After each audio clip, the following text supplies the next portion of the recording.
Was J6 a complete FBI setup? Welcome aboard.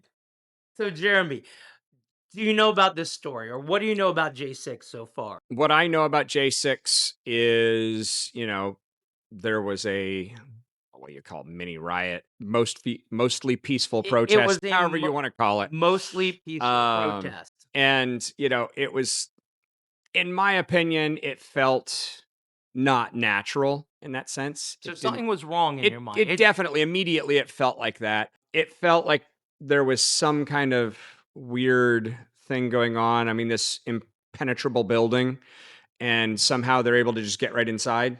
I'm sorry, the doors are locked most of the time I visited there. So how did people just get in when they knew that there were crowds, when they knew that there was an issue? So the doors definitely would have started out being locked no matter what. Absolutely. It just felt, I'm going to say the word, it just felt staged. The people in the front, there were some things going on that did not make sense once all the videos started coming out, and they still were very strict on what they actually released of the videos. You had pointed out about how many closed circuit or Oh, it's like the monitoring. most recorded place in the United States. Oh, it's probably one of the most recorded places in the world, the Capitol building. I mean, there's cameras everywhere. And it was really interesting to me because the people in the very front, the ones breaking the windows, the ones pushing the doors open and letting people in, those people all seemed to have like helmets and masks, and you couldn't see anything about them. And it was the people right behind them who at first were saying, no, don't damage the building. Don't damage the windows. What are you doing? Stop it. We don't do that. Those people seem like normal Trump people, but the Yes. people bashing the windows, it just never sat right with me how covered up they look. They either look like they were Antifa or they were Fed. Well, I mean, any law enforcement agent will tell you if you come to a protest and you come with your face covered, they automatically assume you're up to no good. Oh yeah. They automatically assume there's something that's going to happen that you're going to be a part of. Wait. So, I mean, if you went to a protest and you've got masks and stuff, or even just happen to have those in your backpack and they come out, obviously there was a plan there. May not have been the plan of Trump, it may not have been the plan of the conservatives that were there, may not have been the plan, but somebody had some sort of plan. Nobody walks around with a mask and bricks. You mentioned Trump. Now, with Trump, there's a couple of things. Number one, we know for a fact now he did offer 10 to 20,000 National Guard troops. That is a fact. There's no disputing that. So if he really wanted a problem, why would he offer security? Yeah. Number two, look at his words. The left kept saying, oh, he incited a riot. I'm sorry. Trump said, and this is a quote or a near quote. I don't have it in front of me, so I might be slightly off. But he said, and this is a near quote, in a few moments, we will march to the Capitol building peacefully and patriotically and let your voices be heard. In none of that is there any violence or any implication about rioting. But even worse, the FBI was in front of a congressional committee a long time ago, and they finally admitted, yeah, we did have, a couple of agents there. I can't remember the number, but it was something like 12 or 14. It might have been even 18 or 20 agents. And I think it was a dozen. And when they were asked, did your agents do anything illegal? The representative said, we can't discuss that right now. No comment. We're not going to say anything. Now, I could see hedging your bets. As a guy who's ran businesses, I don't know what all my employees did, but you could definitely say something better than we can't discuss that right now. Or You the could definitely say something like none of my agents were directed to do anything illegal. How about to the best of my knowledge? No, but we're Yeah. still looking into it. Yeah, I mean there's a lot of things you could say that would sound a heck of a lot better. So it was sounding shady already. Yes. It just came out the other day that the FBI has now admitted there's no debating this. This is not like, oh, right-wing conspiracy theory. This is not up for debate. I think the number was 294. It was just under 300. So I mean, might be off by one or two agents. But they had just under 300 agents, mostly in plain clothes, embedded in that crowd. So here's the question I have. during any other protest. And keep in mind, this was not a spur of the moment. This had been organized, permits had been pulled, there were time frames, there were extra duty for trash service. Absolutely. This was not just a spur of the moment thing. This was every little tiny bit of the government was involved the most they possibly could to have this protest go on.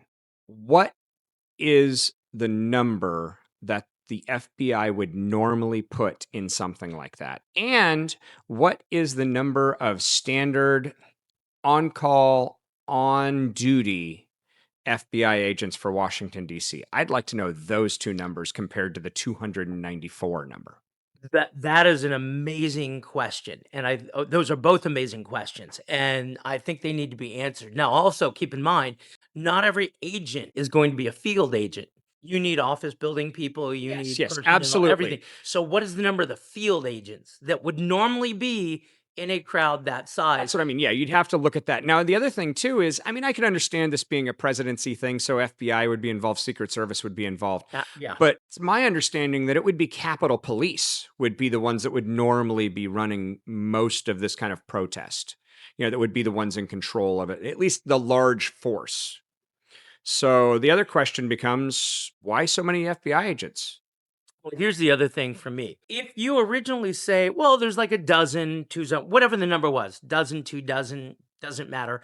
If you said it was this minimal number, and then all of a sudden you say that there's almost 300 agents, okay, now anything you say, I don't believe.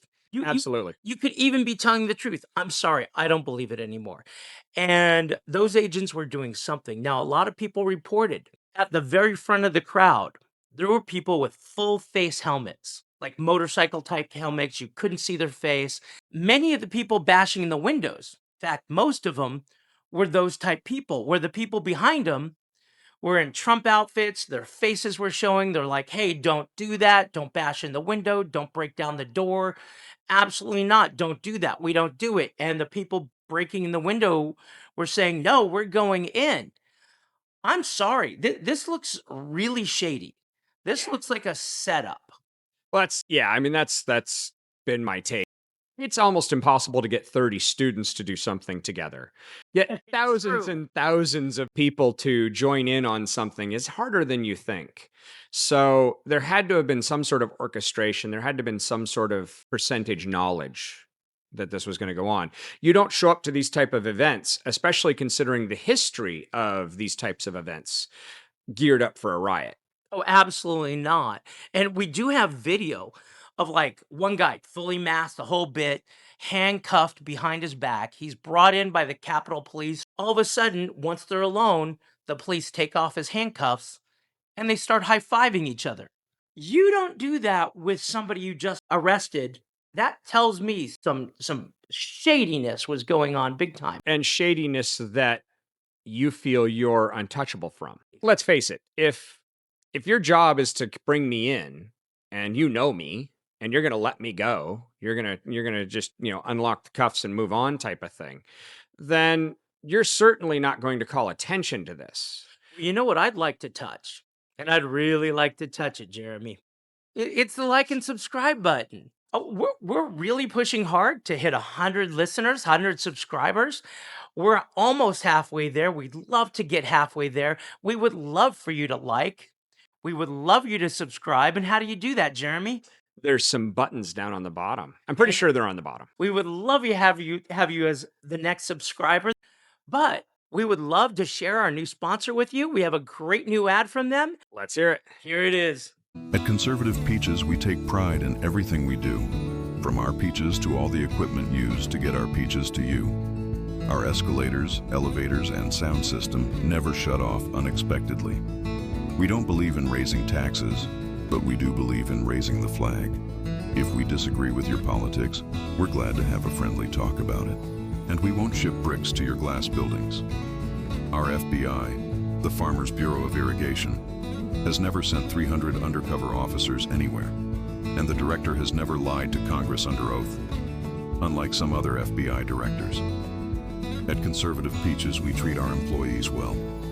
When we take our staff to breakfast, Pastor Rick takes care of the bill, and Rabbi Shmuley always leaves a big tip behind. We also believe in giving back to the community and to others who believe in our values.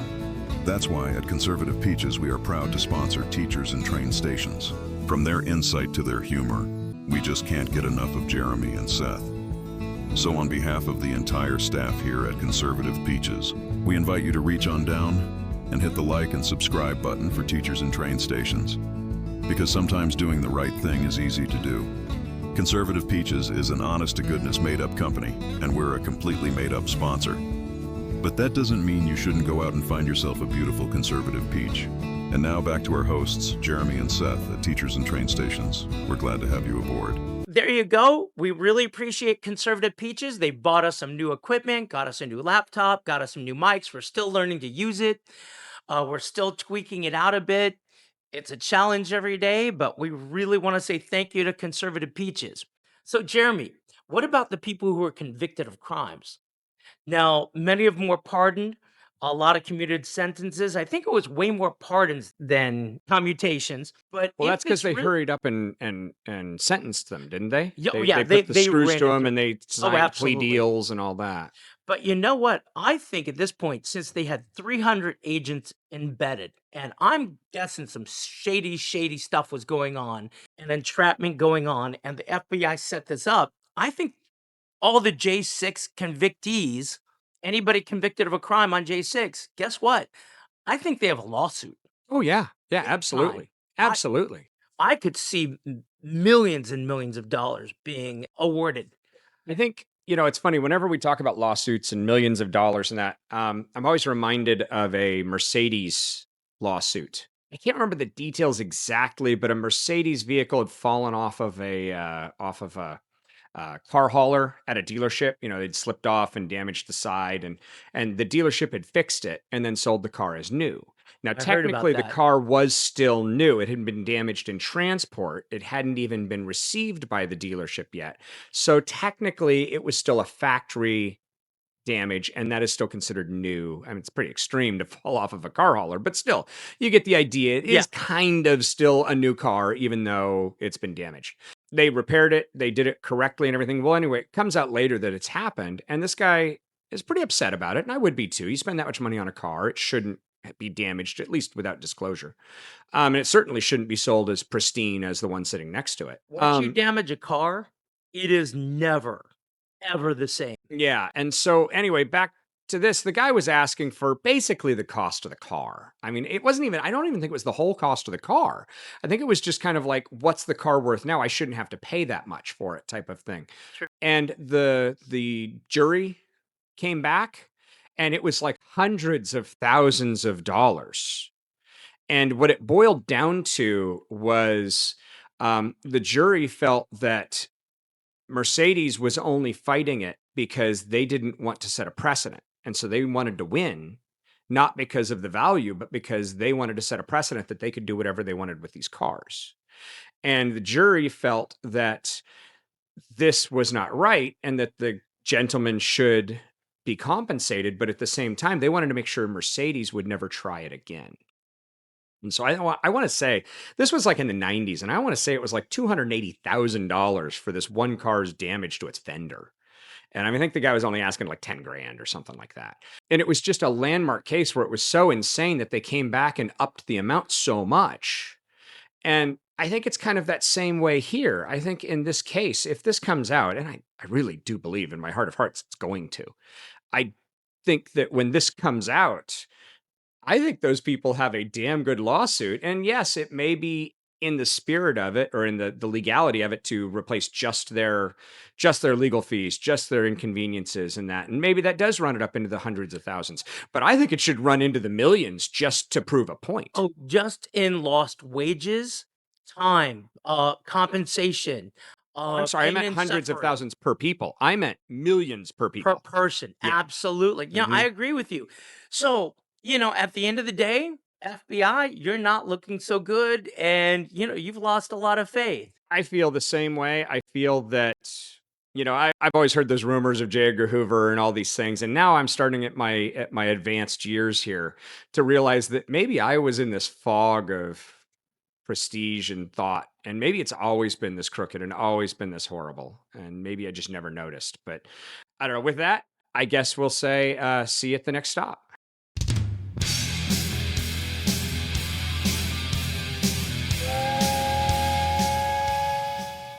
We would love you have you as the next subscriber.